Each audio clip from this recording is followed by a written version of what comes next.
She is a digital marketing specialist who can spin the meanest website around. And he's host of the TV show Buzz, which features nonprofit organizations receiving marketing makeovers. Here on Buzz for Good, we talk all things nonprofit, the people they serve and the good they do. And we talk to creative professionals and provide marketing tips and tools to help your nonprofit achieve more. That's right. Buzz! And greetings, everybody, and welcome to Buzz for Good. I will admit that I'm a little banged up here today because I tested positive for COVID earlier this week. I'm feeling better now and thankful that I had all my vaccines and booster to make this a pretty mild case. Nevertheless, it happened while I was on vacation, so not the most exciting of vacations, but still, here I am and raring to go on today's show, which I am extremely excited about because we've got 3 upcoming events that I want you to mark on your calendars right now, please. Coming up on July the 27th at 7 p.m., our newest episode of Buzz airs on Blue Ridge PBS. Now, that evening at 6:30, we are going to host a watch party at the Grandin Theatre. It's free and open to everyone. This episode is about the healing arts and all the various arts and cultural organizations in Southwest Virginia that are engaged in the healing arts. And later on in today's show, we're going to play some portions of that episode. On August 3rd, 1 week later at 4 p.m., we are going to celebrate the start of our 3rd season of Buzz with a Buzz for Good happy hour at Old Salem Brewery down on the market, the Roanoke Market, that is. They have a new location there. They took over for the old Deschutes Brewery. So from 4 to 7 p.m. on August the 3rd, please come, and we're going to have some prizes to give out, some other treats, and $1 of every beer that you purchase will go towards production of future episodes of Buzz. So August 3rd, 4 p.m. And lastly, August the 10th at 7 p.m., we will kick off our 3rd season of Buzz with an hour-long episode on the Grandin Theatre Film Lab. What's the Grandin Theatre Film Lab? Well, stay tuned later on today's show, and I will share with you a conversation that I had recently with Ian Fortier, the executive director of the Grandin Theatre. Now, I am also buzzing today about a project that a local marketing agency just launched to help nonprofits achieve more buzz, and that is a program called Firefly Gives. Now, Firefly, that's Firefli, is a digital marketing agency based here in Roanoke that just opened applications for nonprofits to receive pro bono digital marketing services. So I'm going to share in a moment here a conversation that I had earlier this week with Firefly founder and CEO Greg Brock.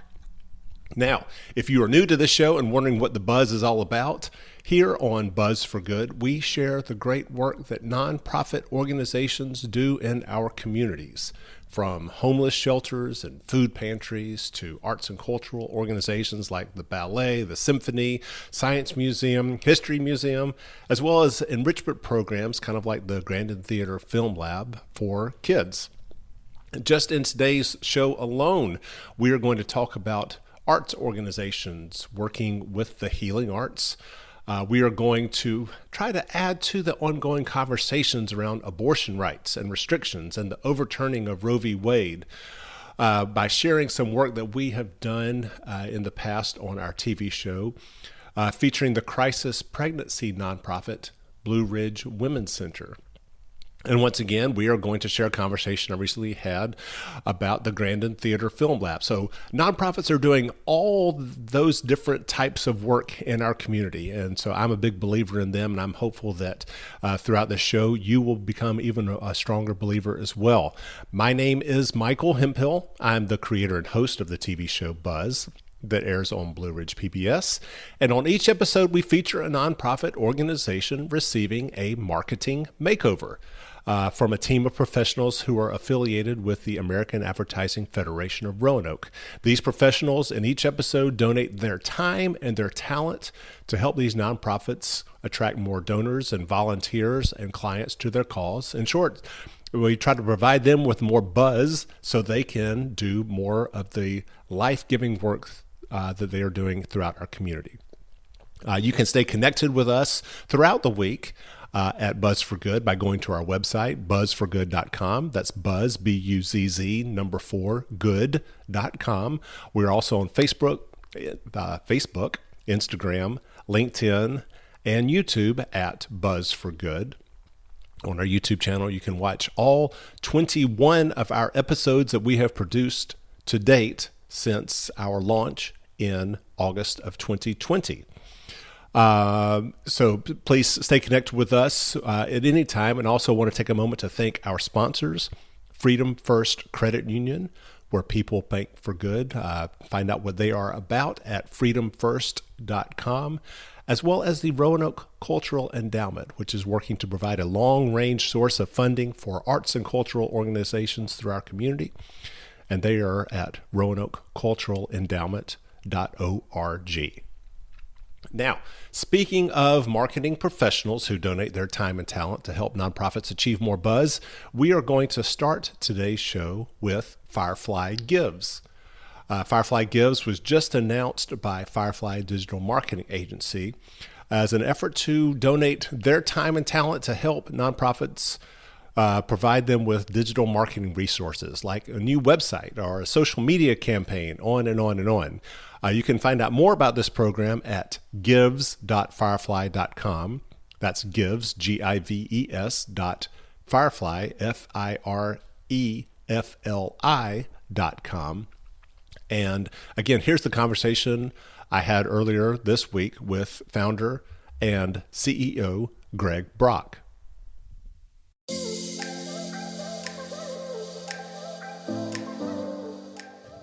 Greg Brock, founder and CEO of Firefly. Thanks so much for coming on Buzz for Good. Michael, thank you for having us. Absolutely, absolutely. So you and I actually go way back. I'm going to say it's like 10 years ago this year when we first got introduced to each other, when I was the director of development and marketing at the Science Museum of Western Virginia, a nonprofit in and of itself, and got introduced to you guys because y'all had donated a digital marketing package at this media auction that I went to and I purchased and worked with you at that time. And to be honest, I didn't know what I was doing.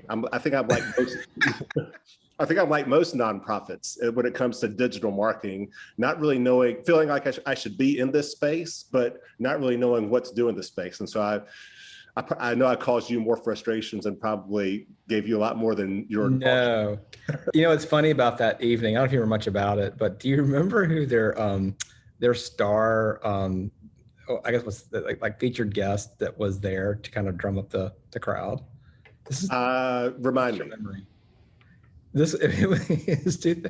was the 2003 Survivor show, Johnny Fairplay. Remember this? Right. Yes. And yes. He was lit. He was absolutely like incredibly intoxicated, and he ended up. He was passing out his own autographs without anybody even asking them. And one of the things he wrote on ours was, "Firefly, I want a mobile," which I guess meant website. And so it became literally living history, and it still is on our fridge to this day. That came from that meeting. That's awesome. All right. Well, so a lot of worlds collided that night. It was a fun night. Y'all were very patient with me at the Science Museum as I, muddled my way through digital marketing and, but, at the time I remember going to meet you guys and it was just the three of you, right? So there was you and introduce your other two co-founders, if you will. Yeah. So you've got John Corthwaite. Yep. He's one of our partners here, and Matt Sams, he's the other. And what was really kind of cool about all the three, and again, you have so much historical perspective that you can't even remember it's three people back in the Grandin Village in a building that wasn't even the co-lab yet. It was just kind of this empty warehouse kind of shell of a building we were in. Right. And I think what was kind of fun for us is that I was coming from WDBJ. I was helping them with some of the digital stuff, getting that up and running. Okay. John was the webmaster at Carilion, and Matt was handling all of their social strategy and then some. So it was like these two guys come from the largest employer in town. I come from a large corporation on the media side, and we basically started the smallest company in Roanoke. And the fun thing about it was that we basically set out to be, again, the semantics and the vernacular are so different now, but we called ourselves the first digital agency. Right. And planted our flag, that's who we were. And it was so funny because we actually got like anonymous hate mail from other agencies. Like, you can't call yourself that. And we were kind of this like scrappy, let's just kind of keep doing what we do. And here we are. Yeah, here you are. I mean, you guys have, it's like there's not a day goes by that I don't seem to see some hiring announcement from Firefly or some kind of job posting from Firefly. Hey, we need more people. We need more people. We're that busy. So, I mean, you started out, was it 2012? Yeah. 2012 with three people, three co-founders. And now where are you? We're at 20. It's funny. I'm trying not to go past 25. I personally don't want to. It's a combination of strategy. It's a combination of headaches. I want to be like a craft beer and do really high quality work for really good clients. Nice. My other partners may not agree with me. They keep pushing the envelope. We've got several open positions right now. So encourage people, if they're looking, please give us a peek. Absolutely. Absolutely. Well, and not only you're not in the collab space anymore, you have your own space. You're not just in Roanoke anymore. You're in Richmond and DC as well, correct? Yeah, we've got employees kind of spread all over. It's sort of the anomaly with COVID. Like, for example, one of our stars is in Austin, Texas. Who knew? But our clients are similar. Like, we have kind of found ourselves, which is kind of a good segue, but we found ourselves getting more and more out of market. And it's glamorous and has a lot of bling to it. Yeah. Confidentially speaking, like we've I'll put it this way, we landed what I would say is the largest university in New York City without naming it, kind of thing. Mm-hmm. And that's great, but the fun stuff is local. And that's the thing that kind of is tugging at our heart the most. So we're trying to stay relevant as much as we can in the city that we love, that we kind of started in, is where we live. And yeah, so I mean, it's a great question. We're now headquartered basically where Warehouse Row is in downtown. Beautiful, beautiful. So you and I got to know each other in the whole nonprofit space, and I invited you onto the show because you've got this really exciting nonprofit give back project that's happening right now called Firefly Gives, and we're going to get to that in a little while, but it's in short, you're basically inviting nonprofits to submit an application to get some pro bono digital marketing services from you guys, which is wonderful because that's what Buzz for Good is all about, is highlighting nonprofits and those marketing professionals like yourselves that are giving back to them to help them achieve more buzz. So I love it. And then Buzz, and I've got the bee and you've got the Firefly. I mean, we've a lot of synergies happening here. A lot of insects going on. A lot of insects. I know you've done a lot of work with nonprofits. Can you share some of the work, over the years that you've done? Yeah, and it's probably good. A little bit of the connective tissue and the DNA comes from my original background. When I first got out of tech, a lot of people don't know this. I spent 2 years working for the United Way of Roanoke Valley. Oh, in the I did not know department. Okay. And that's where I cut my teeth on that entire world. And I think that has, at least for me personally, has given me so much appreciation for what it's like to actually work, as you know, in that environment. Yeah. You have to be very creative, and you have to be very good at managing money and have 20 hats at one time. And so there's this empathy that I have for that whole reality.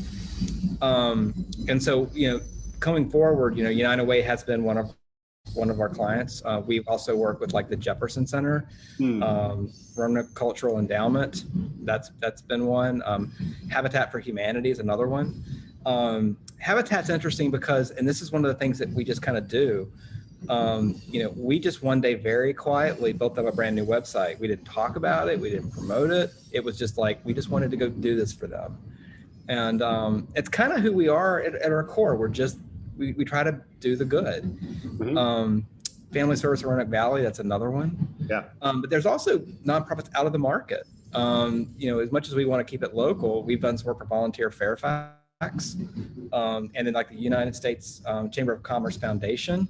Wow. That's one. We actually recently partnered together with them and American Express to do this. We basically built back Black businesses. That was incredibly exciting. Mm-hmm. And then the most recent one that's kind of tugging at our hearts. Remember Dylan Locke from Jefferson Center back in the day? He's at the Floyd Country store now, right? Yeah, he's a brilliant guy, beautiful human being. They've got roughly, several businesses that they run, but one is a 501c3 called the Handmade Music School. And we're currently working with them on some things. So we definitely want to be as involved as we can be. That's beautiful. Once again, I'm joined here on Bus for Good by Greg Brock, the founder and CEO of Firefly Media in Roanoke, the first digital marketing agency in Roanoke, self-proclaimed. When it comes to digital marketing, is there a common thread when it comes to nonprofits about what they need or, can't do for themselves? Yeah, it's a great question, Michael. I think it's a handful of things. I think the first thing is that at the end of the day, they just don't have enough people. Yeah. Right. It's the nature of the work. Right. And that goes hand in hand with the fact they don't have the budgets. Yep.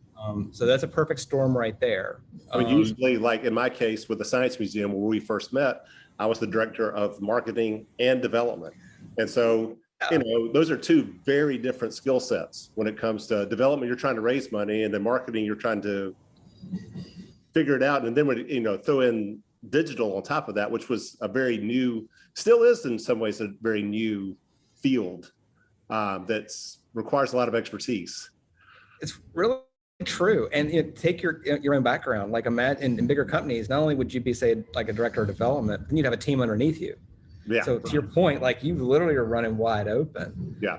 And so I think it's that. And then other little things that happen in the business world in general, whether you're a nonprofit or for-profit, is the competition in the nonprofit space has just gotten so intense. Yeah. Everything from donors, they don't give as much as they used to. It's kind of an ongoing philanthropic problem, if you will. It's a cultural shift. There's other ways to give now, so that's also being challenged. And I think the ultimate thing is that we're finding is they just don't know what to do. Right. They don't even know where to start. And so it's this perfect opportunity, I think, for them to need some support and some help. And when it comes to the actual digital marketing, I think I would probably broaden it, not necessarily digital, but I think it's just in general, it's just marketing. And some of it can be all the way on the brand awareness standpoint. Some of it can be on the marketing advertising piece of just getting the name out there or getting an event published or something like that, all the way to, we've got a website that's 10 years old and it's full of errors and doesn't load right. And so we're kind of trying to look at the whole spectrum of need and kind of balance that with, what can we give, either it's human capital or whatever, to help them get on their feet with what they're trying to accomplish. Real quick, is there something banging around on your end?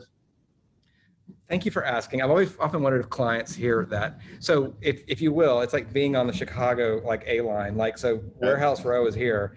Yeah. The Norfolk Southern tracks are literally right beside. I could hop out of my window over here and there that Gotcha. Train would. Okay. All I hear is kind of like the cars going over the tracks. Okay, it's gone now. So I'm so sorry you can hear that. I don't know if somebody was hammering on the other side of your office wall or what. Okay, all good. Going back to nonprofits and again, joined by Greg Brock with Firefly Media, which has just launched a Firefly Gives program that we're going to talk about later, offering nonprofits some pro bono digital marketing services from your agency. You mentioned that nonprofits often don't know where to start. So those that don't have a budget to actually engage with you, what advice do you have for them? I think it's almost like you're talking to your doctor or your attorney or your psychologist or whatever. It's basically becoming really vulnerable and opening up and letting the agency do what's called a needs analysis. It's kind of like, where have you been? Where do you want to go? How are you perceived? How do you want to be perceived?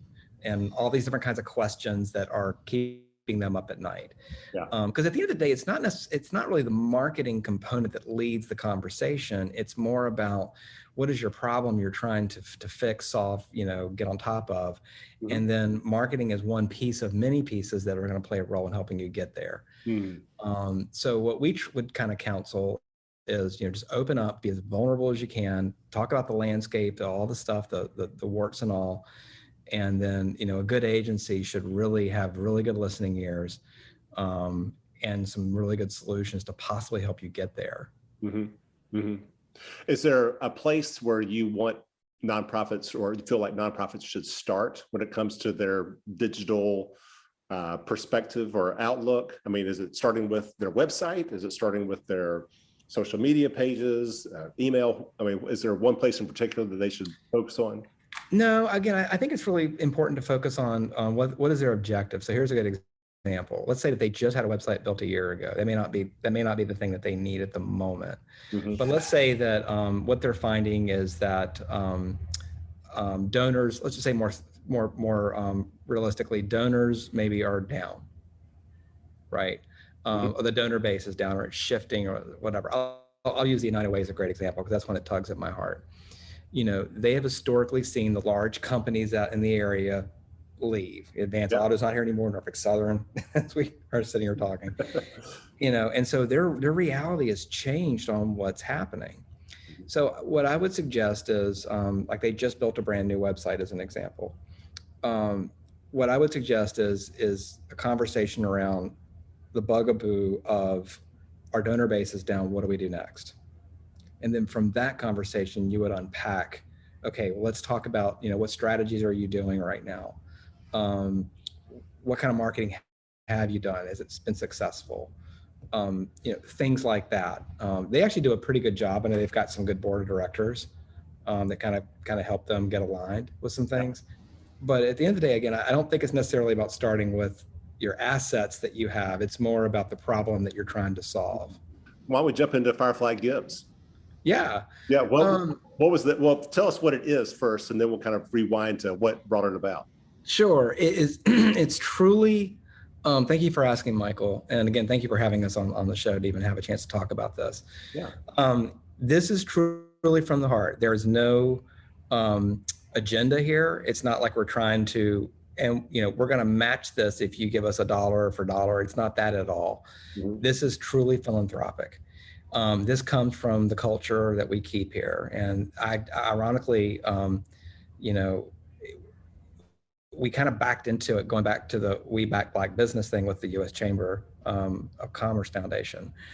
Going back a little bit in time, a couple of years ago when the George Floyd stuff unfortunately unfolded, it hit our team so hard for all kinds of reasons. Mm-hmm. And it was interesting when it all hit, you know, a lot of agencies, a lot of businesses, they rush in, you know, they may have a picture of George Floyd's face, or they may put, you know, we stand with whatever. And our position is always hang tight a second and just kind of watch the landscape for a minute and see what's really going on before you commit to whatever. Mm-hmm. And sure enough, a lot of companies just got lambasted for rushing in too quickly because they obviously didn't have good practices themselves. And here we go. And as we're watching all of this unfold, our team came together and said, let's put together sort of a task force internally to try to figure out what can we do locally, regionally, nationally to help. So we realized, you know, locally, nationally, we realized that there is some magic about just coming together as a team, not for client work, but just to do something positive. Mm-hmm. And it's almost like a Pavlovian thing. We got a good response out of our work, and it's like, let's just repeat this. So in term of that, we're getting requests all the time from nonprofits, like a lot of businesses do. It's like, can you give us this? Can you help us with that? And we started to realize there really wasn't any sort of methodical way to, how do you choose? Like, you know, and is it based on, you know, my need because I'm on a board, or is it based on this other person's need because they're involved with this organization? And coupling that, we have been doing a lot of work on fine-tuning our values, fine-tuning our vision of where we want to go. And our vision statement, you'll see how this kind of ties together, but our vision statement is to create an honest and inclusive and meaningful future. That's kind of where we are. And so in coupling that with fine-tuning our values, which are be human, be intentional, be optimistic, be open, and be real. And if you put all those things together, considering what happened with our work that we experienced and the good that came out of some of the work with Black Lives Matter, we then realized, let's take all of this together, all these nonprofit requests that we get, marrying with our values, let's be purposeful and actually do something that's more methodical. So we have a committee now that basically meets once a month to try to focus on this kind of work. And the idea was born out of this. It's like, let's actually launch a campaign to let the nonprofits know that from this point forward, we very much want to help. Send us what you need. We're going to go through a selection process based on our values and based on our culture. And if there's a really good fit, we're going to help you in any way we can. Beautiful. All right, so tell me about the process. So again, we're all new at this, so we're still experimenting. Yeah. But right now, it's currently that applications are open. I think it's till the end of August. Yeah. So the process works as follows. You want to go to the website gives.firefly, that's spelled with an I, not a Y, .com. So gives.firefly.com. Okay. There, the grant-based program application is available. Nonprofits are encouraged to fill it out. We're going to go through the selection-based process. There's some information there that will help nonprofits know, kind of an FAQ section of like, are you a good fit? What kind of services are going to be offered? What's the selection time frame? And once we go through all of that, really by the beginning of fall, we hope to begin assigning some nonprofits in the area some good work. Excellent. Is there, as you're entering into this, is there a kind of an idea of the types of projects you want to take on? I mean, like, new website, digital marketing campaign, what? Yeah, it's a great question. I think it's ideally the whole spectrum of what we're able to do. So a lot of brand work, message strategy, all the way to if there's a digital campaign that might be needed, website design and development, if they want like email marketing templates. Really, we kind of basically say that we're a digital products and services firm. So if you need us to build something for you, or you need us to drive traffic to it, and it's either one of those that we're willing to help out with. I know y'all are obviously going to be donating your time and talent for whatever nonprofit is chosen, but a lot of these digital marketing tools have a hard cost associated with them. When you're trying to get something seen on Facebook, you've got to pay for that. So how are you navigating that piece of it? Yeah, it's a great question. We're trying to stay out of that mix right now. Okay. We're really just wanting to provide human capital. So and it's a really great question. So like if somebody is desiring an actual ad campaign, what we'll do is help them with the strategy, the actual foundational assets, if it's a landing page that's needed, some of the copy for the ad, some of the imagery, animations, whatever. And then to your point, ideally what they'll have to do is figure out where their budget going to go where their budgets will come from to actually execute the campaign. Gotcha. But you're still open to that type of project? Oh yeah, okay. Absolutely. Cool. Yeah, wow. Great question. Is there a cap per project on your costs, your internal costs? We have no idea yet. We just want to see what kind of results we get. Yeah, and I think it's a great question because it's going to also depend on our bandwidth and sure. Because it really is it's a human capital thing right now for us, where it's like if we can carve out those windows that we can make this thing work, that's our goal. Wonderful. Well, once again, here with Greg Brock, founder and CEO of Firefly, digital marketing agency in Roanoke, and they have just launched the Firefly Gives campaign, where they're inviting nonprofits to submit applications to receive some pro bono digital marketing services from Firefly. And to find out more, you can go to gives.firefly. That's FIREFLI.com. Greg, I think from my perspective, sometimes nonprofits sometimes get the crumbs of what's left behind, kind of are the afterthought when it comes to people's commitment. It's like, oh yeah, they're important, but they're not the ones that make money. They're not the ones that really generate business and economic development. There's just not a whole lot of profit to be made in helping the homeless or feeding people who can't feed themselves. What's your personal value when it comes to nonprofits in the area? That's a fantastic question. So I would kind of distill it back down almost to our mission statement. Our mission is basically to deliver digital strategies and solutions that are going to create meaningful impact. And when I say meaningful impact, I think from our analysis, we're hoping to have meaningful impact in our communities and the lives that we touch. And I think if they can show us that they're doing that kind of work, because again, you got a committee of really dedicated, culturally committed employees that want to do this kind of thing. And I think if nonprofits can show that they're doing that kind of meaningful impact, we're absolutely going to have our hand up trying to help. Lovely. Lovely. Well, Greg, thanks so much again for coming on Buzz for Good. Thank you for being a Buzz for Good in the Roanoke area. And again, thank you for offering this Firefly Gives program to help nonprofits achieve more buzz. So, Michael, back to you too. Thanks for all the work you guys do. It definitely is changing lives. We appreciate you. Thank you.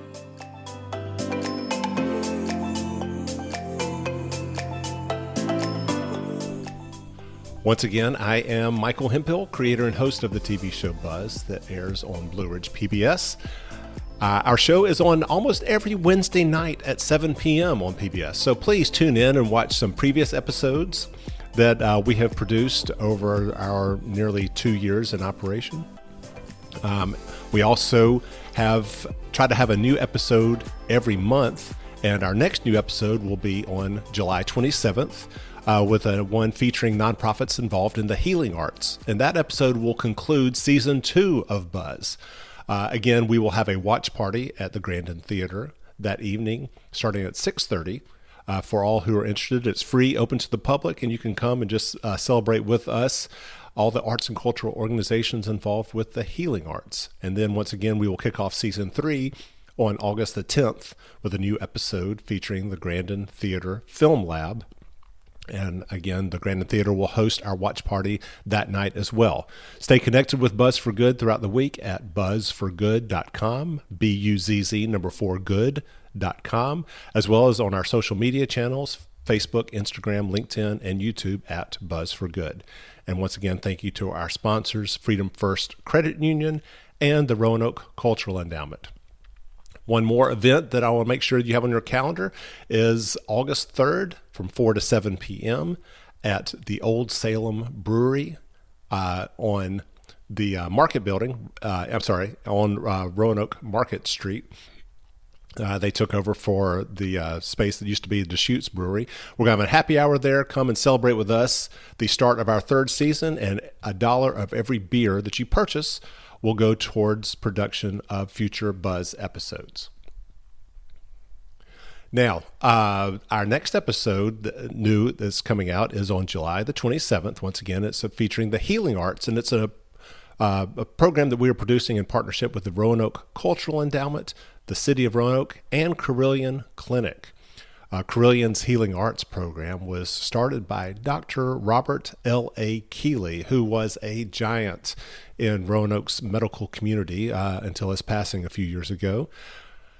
Out of his legacy, a program at Carilion was started called the Healing Arts program.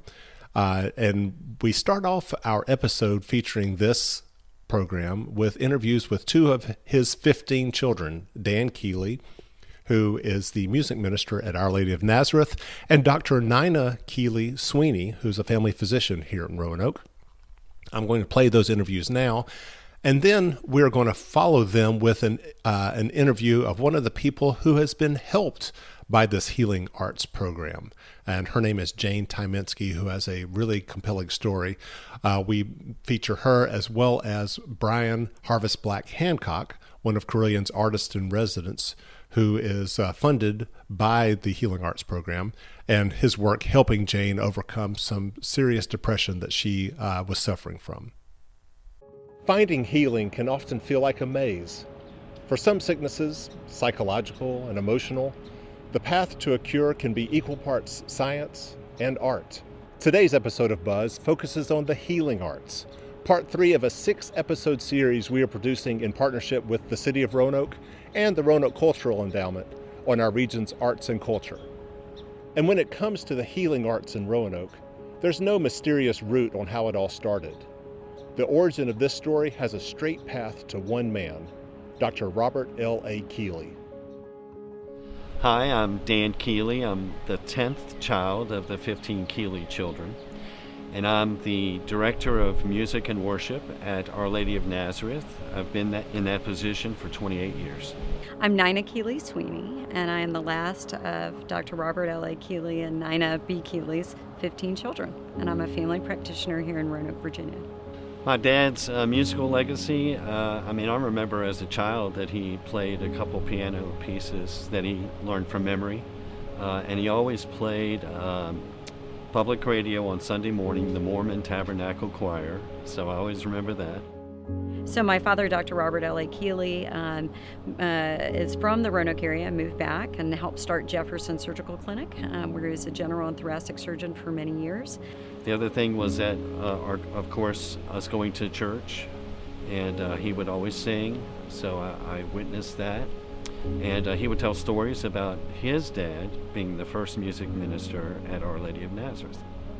So it's come full circle.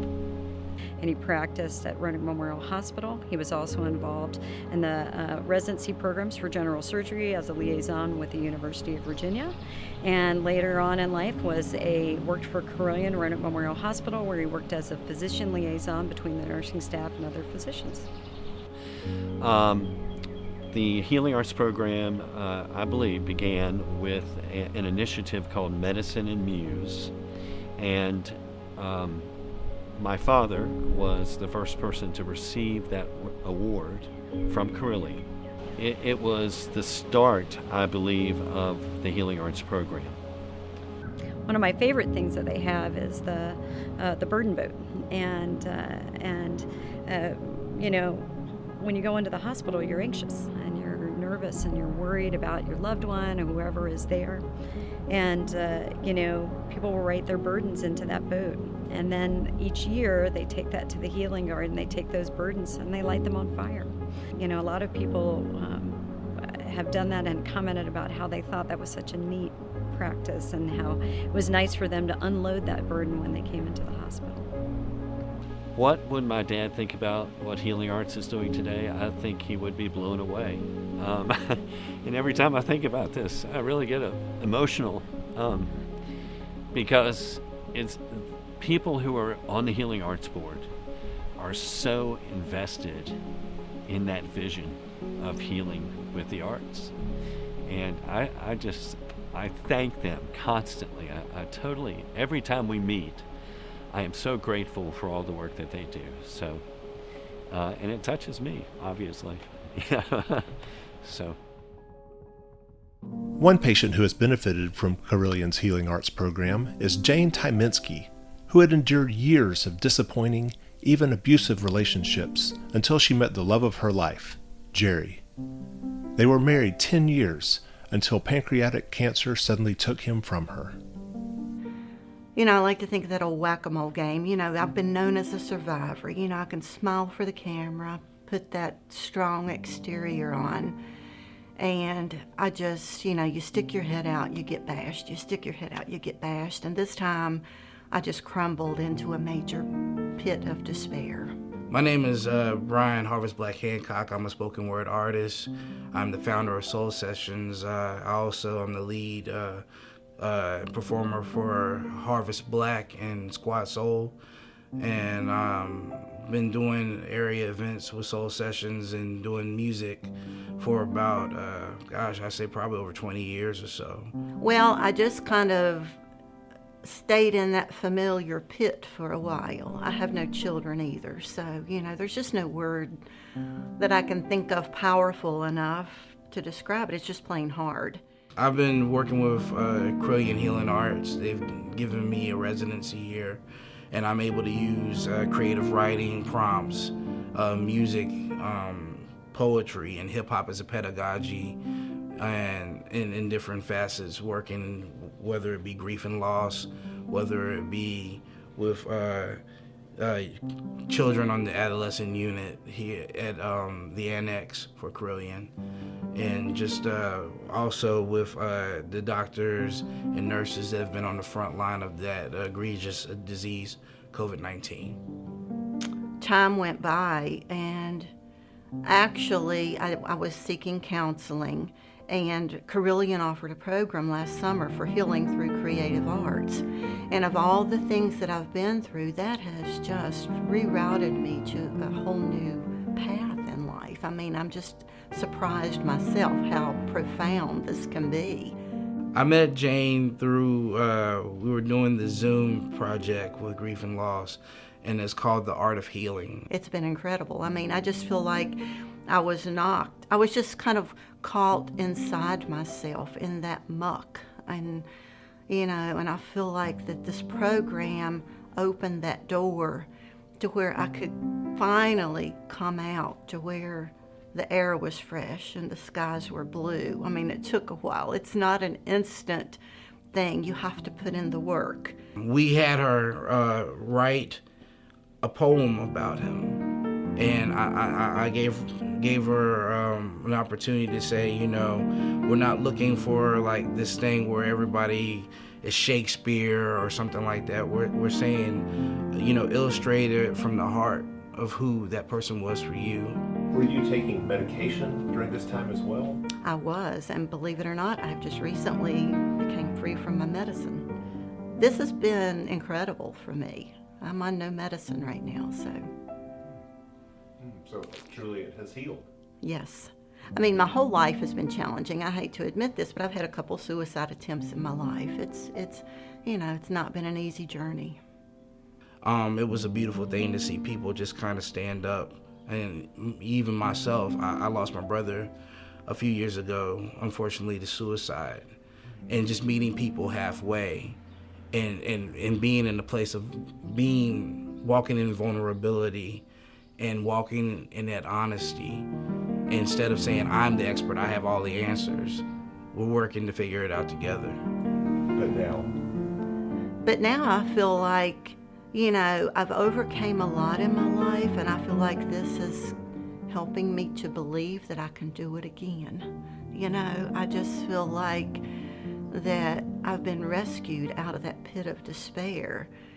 And, it's really seriously put me on a new path. I'm almost looking at things that happened to me, maybe as things that happened for me for such a time as this.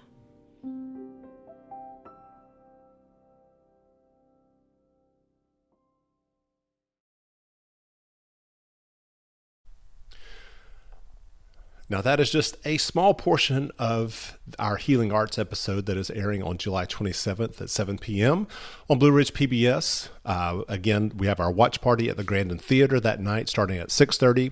You can find out more on our website, buzzforgood.com, BUZZ4good.com, and would encourage you either to come out to our watch party. It's free, it's open to the public, or make sure you tune in to Blue Ridge PBS that night and see all the great work that arts and cultural organizations throughout the Roanoke Valley, from Carilion to the Taubman Museum to the Roanoke Symphony, 5 Points Music Sanctuary, on and on and on, all are doing involving the healing arts. One more time, our Buzz Happy Hour is going to be on Wednesday, August the 3rd from 4 to 7 p.m. at Old Salem Brewery on Roanoke Market Street. Please come and join us. $1 for every beer that you purchase will go towards production of future episodes of Buzz. And one more time, on August the 10th, is our first season of season 3 of Buzz on Blue Ridge PBS, featuring the Grandin Theatre Film Lab. And to explain more about what is the Grandin Theatre Film Lab, I'm going to reshare a conversation that I had earlier this year with Ian Fortier, who is the executive director of the Grandin Theatre.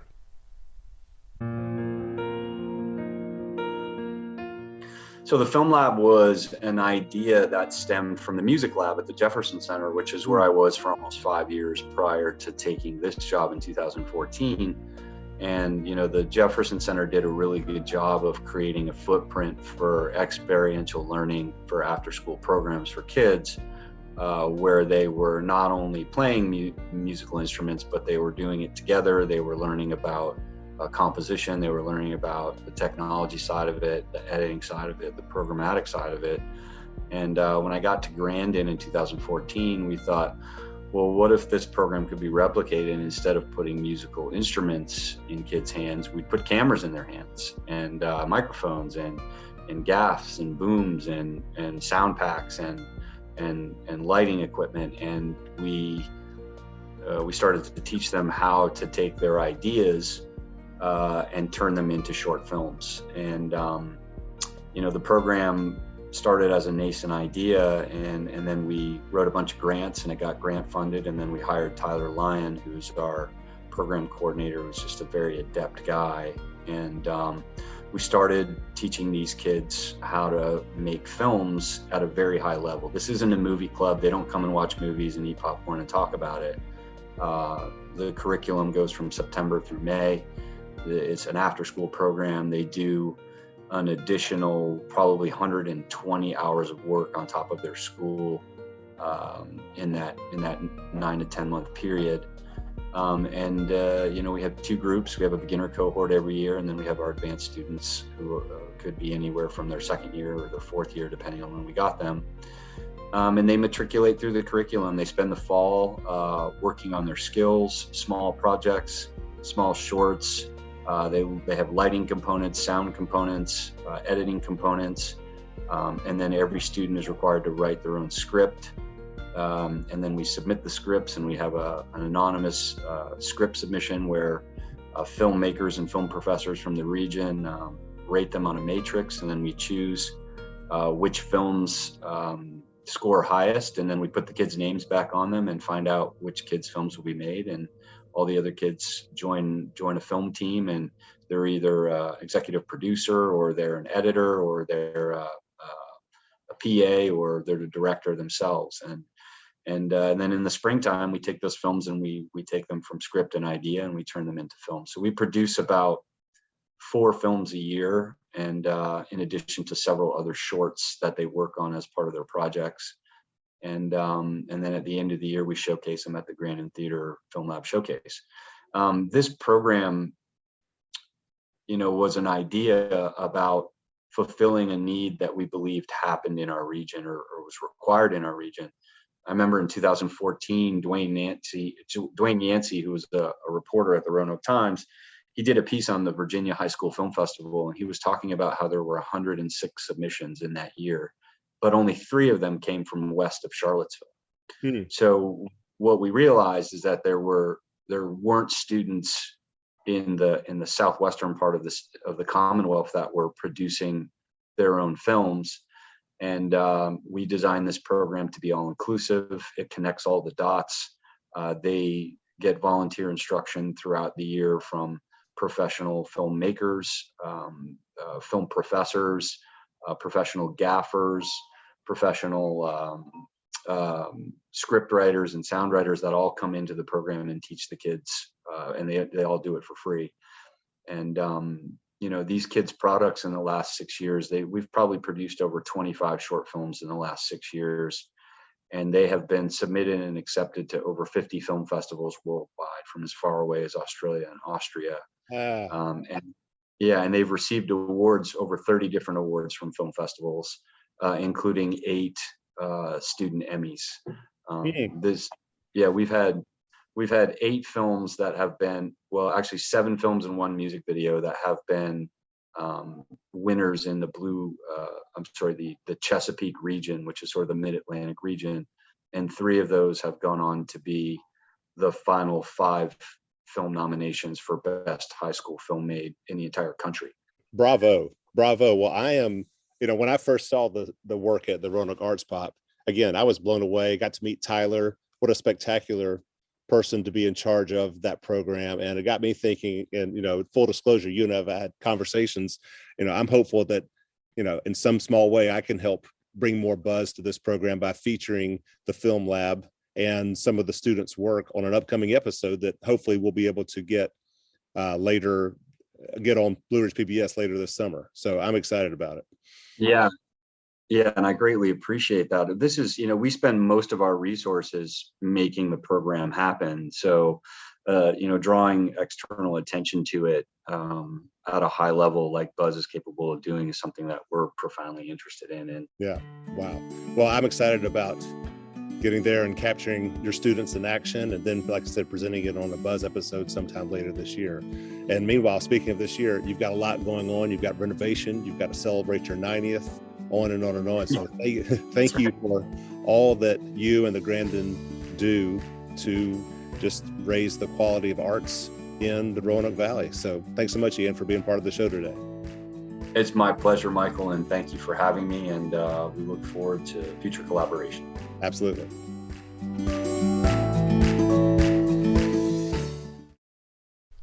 All right. And once again, that episode on the Grandin Theatre Film Lab is going to air on August the 10th at 7 p.m. on Blue Ridge PBS. Please come to our watch party that evening at the Grandin Theatre. More on our website, buzzforgood.com. We also have a watch party on July 27th that will wrap up season 2 of Buzz, featuring Roanoke's healing arts. That's at 6:30. The watch party at Grandin Theatre, 7 p.m. It'll air on Blue Ridge PBS. And then one more time, our Buzz for Good happy hour at Old Salem Brewery in downtown Roanoke on Market Street on Wednesday, August 3rd from 4 to 7 p.m.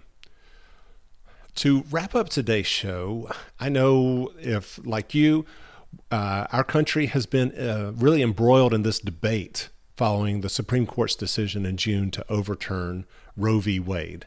And regardless of where you come down on this, I hope that we can all at least empathize with the girls and women who face the awful anxiety and stress that comes with an unplanned pregnancy.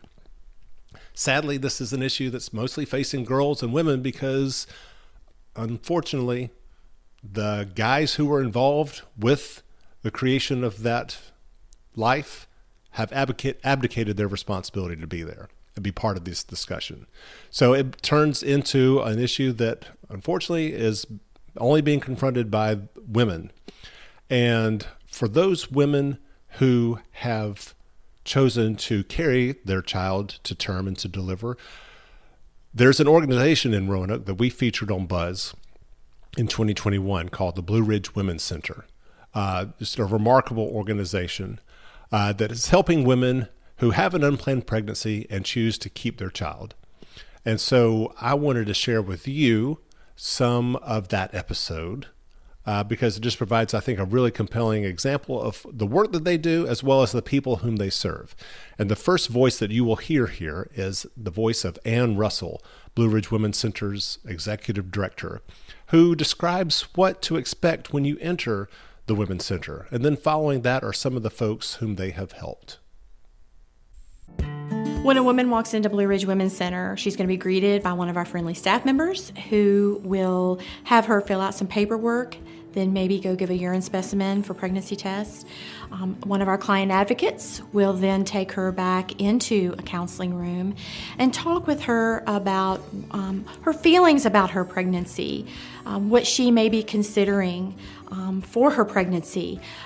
Does she feel any stressors in her life? What are the pressures in her life? My name is Clarissa Anderson, and this is Evelyn, my daughter, 17 months old.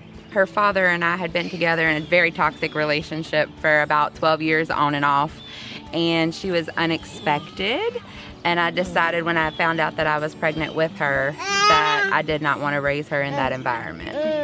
And then we would have one of our nurses come in and give her the results of her pregnancy test, talk to her about miscarriage, ectopic pregnancies, any sort of issues that she may be having right then and there, and then would schedule her for an ultrasound if she's had a positive pregnancy test. Well, I had met Ann. She was the one who did my interview, and when I met her, it was kind of like meeting Mother Hen. It was really awesome. I just felt so comfortable. I felt like I could tell her all my worries and concerns and really just get some extra support. It's one thing to have like family supporting you, but it was something different to be able to walk into a building that is just meant for helping women that were in my situation, knowing that there was like a whole team of people there who just decided that they wanted to do this. And to me, that was really awesome. And it was like an extra level of comfort. By being a part of our parenting program, they have access to our free boutique, for things like diapers, wipes, formula, clothes, just about anything baby you can imagine. And you can get maternity clothes, baby clothes, diapers, wipes, toys, everything kid related. And they do that until the child is 12 months, which I think is great. We received a lot of blessings from them. When I think about hope, I think about how I felt when I climbed the steps of what was then Crisis Pregnancy Center, the Roanoke Valley, and getting up there and walking in, and every face I saw was smiling at me. They weren't judging me. I just didn't know what it was going to be like being a mom. And it just scared me. I want to be the best mother that I can be. I don't want to just not be able to parent. So my son, Mason, and his girlfriend, Kennedy, found out that Kennedy was pregnant. And at the time, Kennedy was still in school, and she was 17. So she had a lot of plans and things that she wanted to do as far as she was on a dance team, and she was amazing. She wanted to be a nurse. I mean, she had college laid out. She had so many things that she wanted to do. So when she found out that she was pregnant, Kennedy came over and actually sat down and talked with me. I think it was the next night, and I was so proud of her. I think her concern was that she just didn't know if she was going to have any help. And so her and I talked, and I told her, I was like, you've got your parents, you've got, my husband and myself. I was like, you're going to have all kinds of help. I said, this doesn't have to change, what you had plans. I was like, with as much family as we have between the two, I was like, you can still do what you want to do, and this doesn't have to be like the end of anything for you. So we went back, and they did the ultrasound, and we got to hear the heartbeat.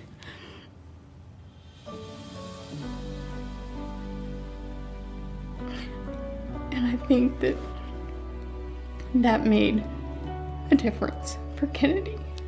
She went home and she talked to Mason, and they decided that they wanted to proceed and go ahead and keep going and have the baby. And I was so ecstatic. And I was like, it's not going to be an easy thing. I said, by any means. I was a young mom and had kids when I was 18, so I was like, I know what you've got ahead of you. I said, it's not going to be easy, but it's not impossible. Now we have Tegan, and she was born June of 2019. So she will be 2 soon, and she's got blonde hair and blue eyes and a personality like none other. So, and Kennedy she's working full time now. She graduated, I'm pretty sure she graduated with honors. She's taking college classes, and she's working full time, and my son's working full time, and they're engaged. And so Tegan has way too many people that spoil her. So I mean, it's just amazing. Like, I've always loved the Blue Ridge Women's Center, and I've done, the baby bottle campaigns. My church has helped with supporting the Women's Center, and I've gone on like the Walks for Life, and I was like, I've done all of those things.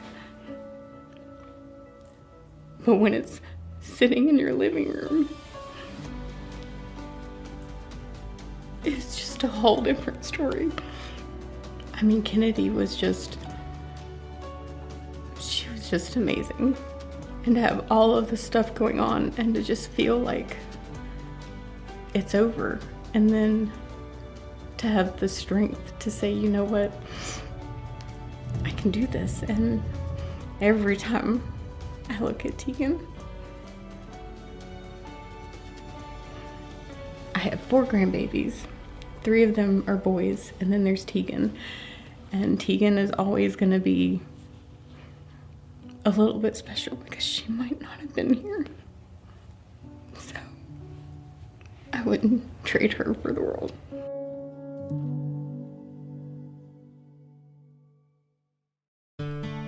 You can watch that full episode on Blue Ridge Women's Center by going to our YouTube channel at Buzz for Good. You can also find it on our website. buzzforgood.com/episodes. Speaking of our website, we encourage you to stay connected with us throughout the week, buzzforgood.com, as well as our social media channels. I hope each of you continue to being a buzz for good in our communities, and we will see you back here next week.